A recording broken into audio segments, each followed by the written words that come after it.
বাবা, আমার বড় যা গলায় কি সুন্দর একটা দামি ডায়মন্ডের নেকলেস পরেছে। কোথা থেকে কিনেছি কি জানি।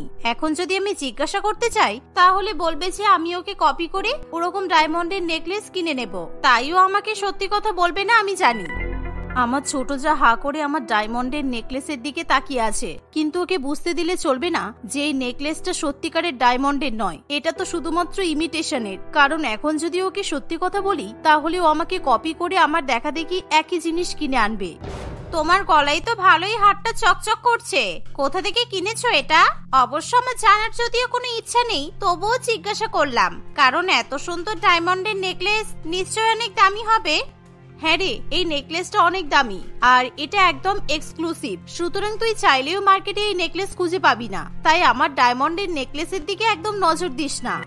এই বলে পরমা তার ছোট জায়ের সামনে থেকে স্টাইল করতে করতে ঘরে চলে যায়। এর ফলে শিলা হিংসায় একেবারে জ্বলে পুড়ে ওঠে। তাদের একজনের যা দরকার পড়ে অন্য আরেকজনকে সেটাই নিতে হয়, এরকম মানসিকতা নিয়ে তারা দুজনে একে অপরের সঙ্গে সংসার করে। পরমা সেখান থেকে চলে গেলে শিলা তৎক্ষণাৎ নিজের ঘরে গিয়ে তার স্বামীকে বলে, তোমার দাদা কত ভালো মানুষ, তোমার বৌদি যখন যা চায় তোমার দাদা সেটাই কিনে দেয়, কিন্তু তুমি আমাকে একটুও ভালোবাসো না, তাই আমার পছন্দ মতো কোনো জিনিস তুমি কিনে দাও না।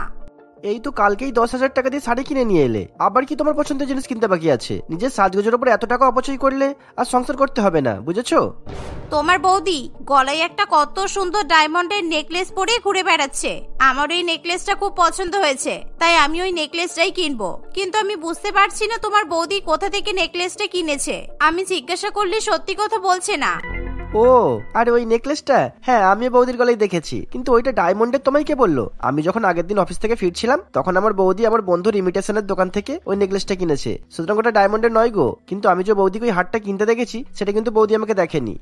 ওই দেখো, তার মানে তোমার বৌদি কি মিথ্যাবাদী রে বাবা। আমাকে বললো যে ওই ডায়মন্ডের নেকলেসটা নাকি এক্সক্লুসিভ আর অনেক দামি, এদিকে ইমিটেশনের জিনিসপত্র পরে ঘুরে বেড়াচ্ছে। আর তোমার বন্ধুর যে ইমিটেশনের দোকান আছে আমাকে তুমি সেটা আগে বলনি কেন? আমাকে 5,000 টাকা দাও, আমি তোমার বন্ধুর ইমিটেশনের দোকান থেকে ওরকম নেকলেস কিনে নিয়ে আসবো। এভাবে শিলা তার বরের কাছে টাকার জন্য জোরাজুরি করতে শুরু করে। তাই ঋত্বিকের আর কিছু করার থাকে না, সে তার বউকে 5,000 টাকা দিয়ে দেয়। সন্ধ্যাবেলা শিলা সেই ইমিটেশনের দোকানে গিয়ে পরমার মতো একই ধরনের নেকলেস কিনে নিয়ে চলে আসে, আর সেই নেকলেস গলায় পরে সে বাড়ির মধ্যে ঘোরাঘুরি করতে শুরু করে। ছোট জায়ের গলায় বড় জায় এরকম ধরনের নেকলেস দেখে একেবারে হিংসায় জ্বলে ওঠে। কি হলো দিদি, আমার নেকলেসের দিকে ওরকম ট্যাপ ট্যাপ করে তাকিয়ে আছো কেন? এরকম করে তাকালে নজর লেগে যাবে তো। আর তুমি কি ভেবেছিলে আমাকে মিথ্যা কথা বললেই তুমি পার পেয়ে যাবে? বলো, আমি কিচ্ছু খোঁজ পাবো না যে তুমি নেকলেসটা কোথা থেকে কিনেছো? তুই আমাকে সবসময় এরকম হিংসা করিস কেন রে? যেই আমার গলায় এরকম একটা এত সুন্দর নেকলেস দেখলি অমনি তোকে সেটাও পড়তে হবে বল? কেন রে, তুই এরকম কেন? ঠিক গন্ধ শুকতে শুকতে আমি যে দোকান থেকে নেকলেসটা কিনেছি ওই দোকানে তুই পৌঁছে গেছিস বল? ও, আমি তোমাকে কপি করলেই দোষ। আর কিছুদিন আগে আমি আমার ঘরের জন্য যে বিছানার চাদর কিনেছিলাম তুমিও তো ঠিক সেরকমই চাদর কিনে নিয়ে এসেছিলে, তার বেলা কোনো দোষ নেই বলো? তুমিও তো আমাকে কপি করো। এরকম ভাবে একে অপরকে কপি করা নিয়ে ছোট জা এবং বড় জায়ের মধ্যে এক তুমুল অশান্তি শুরু হয়ে যায়। আর দুই বৌমার মধ্যে অশান্তি শুনে গরমের মধ্যে কমলা দেবী ভীষণ পরিমাণে অস্থির হয়ে ওঠে, কারণ কমলা দেবী অত্যন্ত শান্তিপ্রিয় মহিলা ছিল আর সে ঝগড়া ঝামেলা অশান্তি একদমই পছন্দ করে না। তাই সে দুই বৌমার মধ্যে মধ্যস্থতা করতে তখনই সেখানে চলে আসে। তোমরা দুজনে দয়া করে চুপ করো, সারাদিন এরকম ভাবে সাপে নেউলের মতো ঝগড়া করো না। আর তোমাদের দুজনের এত জিনিসপত্রের লোভ কেন? একে অপরের যা দেখবে তাই তোমাদেরকে কিনতে হবে। মা, আপনি আপনার বড় বৌমাকে কথা শোনান, আমাকে একদম কথা শোনাবেন না, কারণ আপনার বড় বৌমাকে আমার কপি করতে বইই গেছে। যাই হোক, আমি এই বিষয়ের কোনো কথা বলতে চাই না। আর শোনো, কালকে বিকেলবেলা আমার বান্ধবীর মেয়ের বিয়ে, তাইও আমাদের সবাইকে নিমন্ত্রণ করেছে। কালকে সন্ধ্যাবেলা আমরা তাড়াতাড়ি বিয়ে বাড়িতে যাব, তাই তোমরা দুজনে তৈরি হয়ে থাকবে। এই বলে কমলা দেবী সেখান থেকে চলে যায়। আর এদিকে দুই বৌমা বিয়ে বাড়িতে যাওয়ার কথা শুনে নেচে ওঠে, কারণ বিয়ে বাড়ি মানে তারা সুন্দর করে সাজতে পারবে। আর শিলা ঠিক করে যে সে বিয়ে বাড়িতে পরার জন্য একটা সুন্দর বেনারসি শাড়ি কিনবে, কিন্তু সে এমন বেনারসি শাড়ি কেনার কথা তার বড় জায়ের সামনে প্রকাশ করে না। বাড়ির সমস্ত কাজকর্ম হয়ে গেলে সে সন্ধ্যাবেলা নিজের জন্য শাড়ি কিনতে একটা শোরুমে যাবে বলে ঠিক করে। আমার কেন জানি না মনে হচ্ছে ওই বদমাইশ শিলা নিজের জন্য নতুন শাড়ি কেনার প্ল্যান করছে, কারণ আজকে সন্ধ্যাবেলা ও পেপারে শাড়ির বিজ্ঞাপন দেখছিল। যদিও শাড়ি কিনতে পারে তাহলে আমি কেন পারবো না? আর আজকে আমি কাউকে কিছু না বলে শাড়ি কিনতে চলে যাব। সন্ধ্যা হতে না হতেই শিলা যখন বাড়ি থেকে বেরিয়ে শাড়ির শোরুমে গিয়ে পৌঁছায়, তখন সেখানে গিয়ে সে দেখে যে সেই শোরুমে তার বড় যা পরমা আগে থেকেই শাড়ি কেনার জন্য উপস্থিত আছে। এর ফলে দুই বৌমার মধ্যে আবার ঝগড়া শুরু হয়ে যায়। তুমি তো দেখছি আমার পেছন কিছুতেই ছাড়বে না দিদি। তুমি কি করে জানলে আমি এখানে শাড়ি কিনতে আসবো? তুমি আমার মতো শাড়ি কিনতে চলে এসেছো বলো? আমার আর ভালো লাগে না এসব। তুই এখানে শাড়ি কিনতে আসবি নাকি কোথায় শাড়ি কিনতে যাবি আমি কি করে জানবো? আমি তো বরাবরই এই দোকান থেকেই শাড়ি কিনি, তাই জন্য আমি আজকে শাড়ি কিনতে এসেছি। তোর যদি না পোষায় তাহলে তুই অন্য কোনো দোকানে চলে যা, কিন্তু তার মানে এই নয় যে তুই শাড়ি কিনতে এসেছিস বলে আমিও শাড়ি কিনতে এসেছি। শিলা তার বড় জায়ের সঙ্গে কোনো রকম কথা বাড়াতে চায় না, তাই তারা দুজনে নিজের নিজের পছন্দ মতো শাড়ি বেছে নিতে শুরু করে। হাজারটা শাড়ি দেখেও দুইজনের কিছুতেই শাড়ি পছন্দ হয় না, কারণ তাদের দুজনের চোখ থাকে একে অপরের পছন্দের শাড়ির উপর। সেই কারণে তারা নিজেদের মন পছন্দের শাড়িকে বেছে নিতে পারে না। এই যে দিদিরা, আপনারা আর কতক্ষণ ধরে শাড়ি দেখবেন? কারণ আমার শোরুমের সব শাড়ি কিন্তু প্রায় শেষ হয়ে গেছে, তাই এই শাড়িগুলোর মধ্যে যা পছন্দ করবেন করে নিন। দাদা, আমাকে ওই লাল বেনারসি শাড়িটা একটু দেখান তো। বাহ, ওই লাল বেনারসি শাড়িটা কি সুন্দর দেখতে। আমি তাহলে ওই লাল বেনারসি শাড়িটাই কিনবো। না, ওই লাল বেনারসি শাড়িটা আপনি আমাকে দেখান, কারণ ওই শাড়িটার উপর আমি আগে চোখ দিয়েছি। আমার লাল বেনারসি শাড়িটা খুব পছন্দ হয়েছে। এই শিলা, তুই কিন্তু একদম আমার পছন্দ করা শাড়ি নিবি না বলে দিলাম। তুই অন্য কোনো কালারের বেনারসি শাড়ি কিনে নে। অমনি দেখেছো তো, যেই আমি একটা শাড়ি পছন্দ করলাম তোমাকেও সেই শাড়িটাই কিনতে হবে কেন? এতক্ষণ ধরে তুমি শাড়িটা পছন্দ করলে না কেন? আমি তোমাকে কিছুতেই ওই লাল বেনারসি শাড়িটা কিনতে দেব না। ওই শাড়িটা শুধুমাত্র আমার। দাদা, ওই লাল বেনারসি শাড়িটার কত দাম? মানে কত টাকা দিলে আপনি শাড়িটা বিক্রি করতে পারবেন আমাকে? বেনারসি শাড়িটার দাম 10,000 টাকা। সুতরাং আপনারা পরে ঝগড়া করবেন। আর এই যে এই বেনারসি শাড়িটা যদি কিনতে চান তাহলে 10,000 টাকা দিয়ে শাড়িটা কিনতে হবে, বুঝেছেন? আমি ওই লাল বেনারসি শাড়িটা কেনার জন্য আপনাকে 12,000 টাকা দেব, 2,000 টাকা এক্সট্রা দেব। সুতরাং আপনাকে ওই শাড়িটা কিন্তু আমাকেই দিতে হবে, আর অন্য কাউকে নয়। ওই বেনারসি শাড়িটা কেনার জন্য আমি আপনাকে 15,000 টাকা দেব, ঠিক আছে? কিন্তু এই শাড়িটা আমিই নেব, কারণ এই লাল রংটা আমার গায়ে বেশি সুন্দর মানাবে। এভাবেই দুই বৌমার মধ্যে বেনারসি শাড়ি কেনা নিয়ে এক তুমুল ঝামেলার সৃষ্টি হয়। ফলে তারা বেনারসি শাড়ি কেনার জন্য শাড়ি ধরে টানাটানি করতে শুরু করে দেয়। আর শাড়ির দোকানদার তাদের শাড়ি নিয়ে ঝামেলা করতে বারণ করলেও তারা কোনো কিছুতে কর্ণপাত করে না। ফলে তারা যখন শাড়ি নিয়ে টানাটানি করছে, তখন দামি লাল বেনারসি শাড়িটা দুই ভাগে ছিঁড়ে যায়, আর শাড়ির দুই টুকরো দুজনের হাতে চলে যায়। হাই হাই হাই, আমার এত দামি বেনারসি শাড়িটা আপনারা ছিঁড়ে দিলেন। এবার আমি কি বিক্রি করব? কারণ এই ছেঁড়া বেনারসি শাড়িতে কেউ কিনতে চাইবে না। আপনারা দুজনে মিলে আমাকে এই শাড়িটার দাম দেবেন আর 110,000 টাকাও দেবেন, তবেই আমি আপনাদের দোকান থেকে বের হতে দেবো। এই কথা শুনে শিলা এবং পরমা দুজনেই ঘাবড়ে যায়। তারা দুজনে মিলে 10 করে 20,000 টাকা বের করে দোকানদারকে দিয়ে দেয়, আর তারা তাড়াতাড়ি করে সেখান থেকে বাড়িতে ফিরে যায়। কিন্তু এত কিছুর পরেও তাদের শিক্ষা হয় না, কারণ তারা তখনও একে অপরকে নকল করতে বন্ধ করতে চায় না। পরের দিন বিয়ে বাড়িতে যাওয়ার সময় শিলা যেরকম শাড়ি পরে, পরমাও ঠিক বেছে বেছে একই রকম শাড়ি পরে। আর তার সাথে সাথে পরমা যেমন গহনা পরে, শিলাও ঠিক সেই রকমেরই গহনা পরে। আর দুজনের মেকআপ পর্যন্ত একই রকমের হয়। আর তারা সবাই যখন বিয়ে বাড়িতে যায়, কমলা, তোর দুই বৌমাকে দেখে মনে হচ্ছে একেবারে জমজ বোন, কারণ দুজনে একেবারে একই রকমের মেকআপ করেছে আর একই রকমের শাড়িও পরেছে। তোর দুই বৌমার মধ্যে অনেক মিল আছে বল। দুই বৌমার মধ্যে কি যে মিল আছে তা আমি ছাড়া আর কেউ জানে না।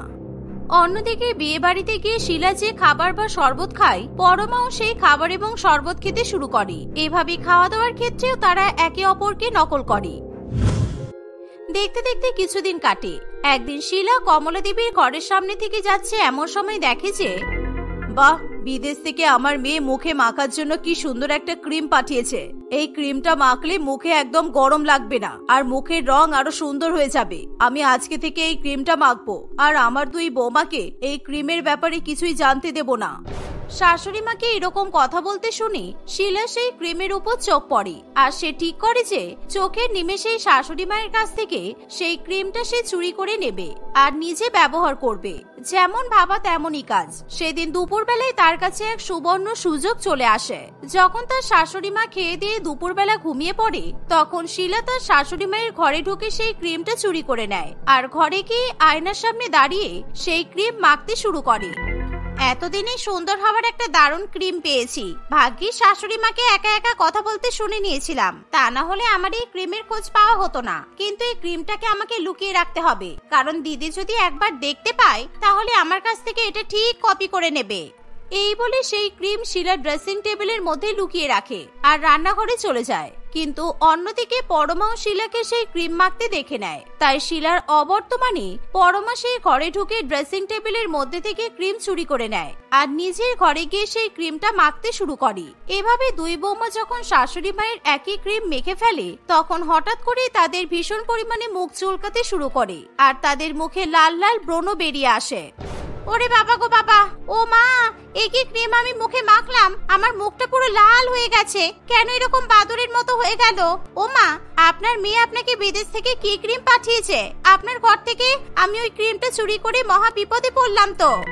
শিলা, আজকে তোর জন্য আমার মুখে লাল লাল গোটা উঠে গেছে। আমি কেন যে তোর ঘর থেকে ওই বাজে ক্রিম চুরি করতে গেলাম কি জানি। আজকে দুজন দুজনকে কপি করতে গিয়ে কি যে বিপদ ডেকে আনলাম। হে ঈশ্বর, বাঁচাও আমাদের। দুই বৌমার এরকম অবস্থা দেখে তাদের শাশুড়ি মা জোরে জোরে হেসে ওঠে, কারণ এটা কমলা দেবীর একটা ফন্দি ছিল। সে ভালো করেই জানে যে দুই বৌমা দুজনকে কপি করে, তাই কমলা দেবী ইচ্ছা করে ক্রিমের মধ্যে বিছুটি পাতা মিশিয়ে রাখে আর সেই বিছুটি পাতাযুক্ত ক্রিম শিলা চুরি করে নেয়। শিলাকে কপি করতে গিয়ে পরমাও সেই বিছুটি পাতার ক্রিম নিজের মুখে মাখে। এর ফলে তাদের দুজনের মুখের অবস্থা খুবই খারাপ হয়ে যায় আর তারা দুজনে একসঙ্গে কান্নাকাটি করতে থাকে।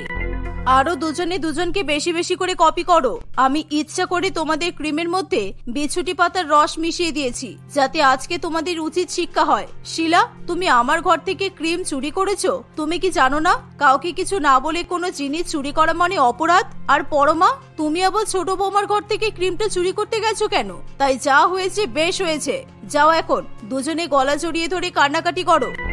এই বলে কমলা দেবী সেখান থেকে চলে যায়। এভাবেই এই যাত্রায় তাদের দুই বৌমার শিক্ষা হয়ে যায়। তারা নাক কান মলে একে অপরকে প্রতিজ্ঞা করে যে তারা কখনোই কাউকে কপি করবে না। আর সত্যি সত্যি সেই ঘটনার পর থেকে তারা কখনোই একে অপরকে কপি করে না। তারা নিজের সত্তা নিয়ে বেঁচে থাকে। ফলে ভবিষ্যতে শিলা এবং পরমার মধ্যে কোনো রকমের ঝামেলা অশান্তি হয় না। তারা সুখে শান্তিতে বসবাস করতে থাকে। শোনো না প্রিয়া, আজকে বাবা আমাকে ফোন করেছিল। ওনাদের তো বয়স হচ্ছে, তাই একঘেয়ে গ্রামে একা থাকতে ওনাদের ভালো লাগছে না, বুঝেছো? হ্যাঁ, গ্রামে একা থাকতে যখন ভালো লাগছে না, তাহলে তুমি কোনো ভালো বৃদ্ধাশ্রম দেখে দুজনকে বৃদ্ধাশ্রমে পাঠিয়ে দাও। স্বাভাবিকভাবেই দুই পুরোপুরি বৃদ্ধাশ্রমে গেলে অনেক সঙ্গী পাবে, তখন দেখবে ঠিক ভালোই লাগবে। ফালতু কথা একদম বলবে না। আমি আমার মা বাবার একমাত্র ছেলে, সুতরাং আমি বেঁচে থাকতে কেন আমি ওই দুজনকে বৃদ্ধাশ্রমে পাঠাতে যাব? মা বাবা কিছুদিনের জন্য শহরে আমাদের ফ্ল্যাটে এসে থাকবে বলেছেন, তাই আমি ওনাদেরকে কালকে সকালবেলায় চলে আসতে বলেছি। আশা করি তাতে তোমার কোনো সমস্যা নেই। আমাদের ফ্ল্যাটে এসে থাকতে বলেছো কেন? তুমি ওনাদেরকে এই কথা বলার আগে আমার পারমিশন নিয়েছো? ভুলে যেও না, এখন তোমার বিয়ে হয়ে গেছে আর আমি তোমার স্ত্রী। তাই তুমি ওনাদেরকে ফোন করে বারণ করে দাও যে আমাদের ফ্ল্যাটে আসতে হবে না। আমি বরাবরই একা থেকে অভ্যস্ত, তাই আমি কিছুদিনের জন্য হলেও শ্বশুর বাড়ির সঙ্গে থাকতে পারবো না। প্রিয়া ভীষণই জেদি প্রকৃতির ছিল। বিয়ে হয়ে যাওয়ার পর সে গ্রামে থাকবে না বলে আকাশ তাকে নিয়ে শহরে এসে ফ্ল্যাট কিনে বসবাস করা শুরু করে। এমনিতেও আকাশ শহরের একটা বড় মাল্টিন্যাশনাল কোম্পানিতে চাকরি পায় আর সেই কারণে বরাবরই প্রিয়া একা সংসার করতে অভ্যস্ত। একেবারেই তার গ্রামের শ্বশুর মশাই এবং শাশুড়ি মাকে পছন্দ না, কারণ তারা একেবারেই মডার্ন নয়, বরং একটু সেকেলে প্রকৃতির। রতনবাবু এবং কমলা দেবীর জায়গা জমি টাকা পয়সার কোনো অভাব নেই, কিন্তু তবুও তাদের ছেলের কথা এবং ছেলের বৌমার কথা ভীষণ পরিমাণে মনে পড়ায় তারা আকাশকে ফোন করে জানায় যে তারা দুজনে মিলে শহরে তাদের কাছে থাকতে আসতে চায়। প্লিজ প্রিয়া, তুমি এরকম করে কথা বলো না। ছোটবেলা থেকে মা বাবা আমাকে অনেক কষ্ট করে মানুষ করেছে, তাই ওনারা যদি কিছুদিনের জন্য এসে আমাদের কাছে থাকেন তাহলে আমাদের কি ক্ষতি হবে বলো তো? আর তাছাড়া কয়েকদিন থেকে তো ওনারা আবার গ্রামে ফিরে যাবেন। এখন যখন বুড়ো বুড়িকে আসতে বলেই দিয়েছো, তখন আমি আর কি বলবো বলো? প্রিয়ার ইচ্ছা না থাকা সত্ত্বেও সে এই খবরে মিথ্যা মিথ্যা নিজের মুখে হাসি ফোটায়।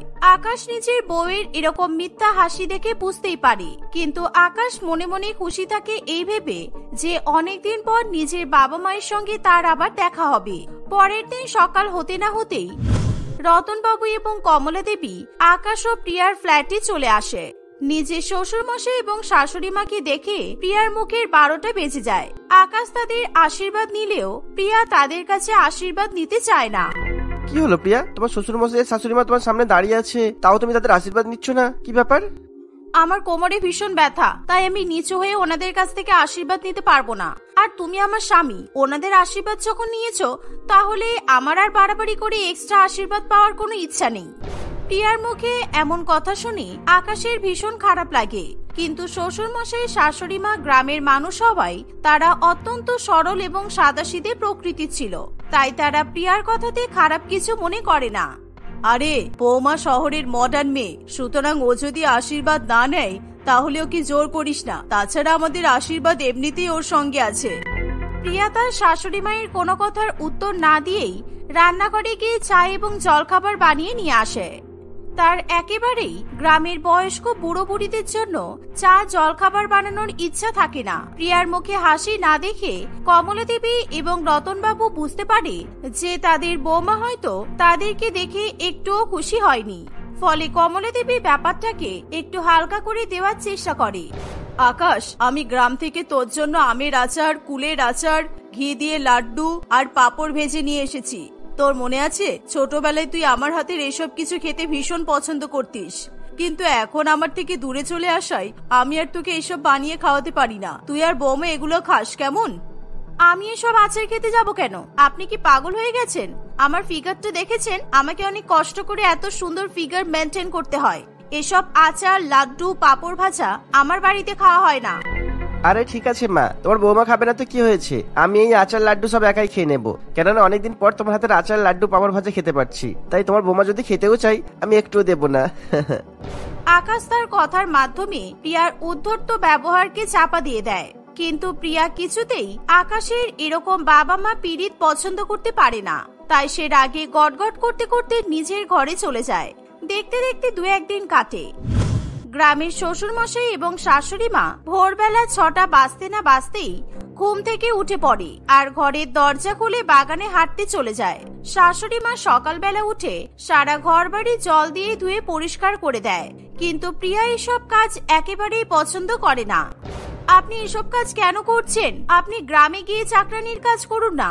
শহরে এসে আমাদের বাড়িতে ঘর মোছা, জামা কাপড় কাচের জন্য আলাদা আলাদা চাকরানি আছে। আপনি কিছুদিনের জন্য আমার ফ্ল্যাটে ঘুরতে এসেছেন, অতিথির মতোই থাকুন। না বৌমা, আসলে সংসারের সব কাজ তুমি করছো তো, তাই দেখে আমার খুবই কষ্ট লাগছে। এখন তো তোমাকে বাড়তি 2টো মানুষের রান্না করতে হচ্ছে, তাই তোমার খাটনি হচ্ছে বলে আমি তোমাকে সাহায্য করার চেষ্টা করছি। না না, আমাকে কোনো সাহায্য করতে হবে না, আমার নিজের সংসার আমি বুঝে নেব। আর আপনি বাবাকে দয়া করে সকালবেলা দরজা খুলে বাগানে হাঁটাহাঁটি করতে বারণ করবেন, কারণ দরজা খোলার আওয়াজে আমার ঘুম নষ্ট হয়। এই বলে প্রিয়া তাড়াতাড়ি করে রান্নাঘরে চলে যায়। কমলা দেবী তার বৌমার কথায় ভীষণ পরিমাণে অপমানিত হয়, কিন্তু তবুও সে তার বৌমাকে ভালোবাসায় বৌমার অপমানের কোনো জবাব দেয় না। অন্যদিকে প্রিয়া রান্নাঘরে গিয়ে সবার জন্য ব্রেকফাস্টে গরম গরম স্যান্ডউইচ বানায়। সেই সময় রতনবাবু বাজার থেকে ব্যাগ ভর্তি বাজার নিয়ে বাড়ি ফেরে। আকাশ তার বাবাকে শহরের বাজার থেকে বাজার নিয়ে আসতে দেখে খুবই খুশি হয়। ছোটবেলায় বাবা তুমি এইভাবে গ্রামের বাজার থেকে বাজার করে নিয়ে আসতে, আর ঠিক আগের মতোই তোমার স্বভাব এখনো পরিবর্তন হয়নি। তুমি কি সুন্দর আজকে আমাদের জন্য বাজার করে নিয়ে এসেছো। তুমি কি কি এনেছো বাবা? আরে তুই ছোট থেকে বড় হয়ে গেছিস বলে কি তোর বাবা পরিবর্তন হয়ে যাবে নাকি? আর আমি খুব ভালো করেই জানি তোর কাজের চাপের জন্য তুই ফোন করে শাকসবজি অর্ডার করে নিস, তাই তোর ভালো শাকসবজি খাওয়া হয় না। আর আমি জানি তুই এঁচোড়, কলমি শাকের বড়া, তারপর হচ্ছে সজনি শাকের বড়া খেতে খুব ভালোবাসিস, সেই জন্যই আমি ওই সব কিছু বাজার থেকে নিয়ে এসেছি। তোর মাকে বল তোকে আজকে ভালো করে রান্না করে দেবে। সত্যি তুমি পারো বটে, আমাকে ফোন করে কিছু বলার দরকার নেই।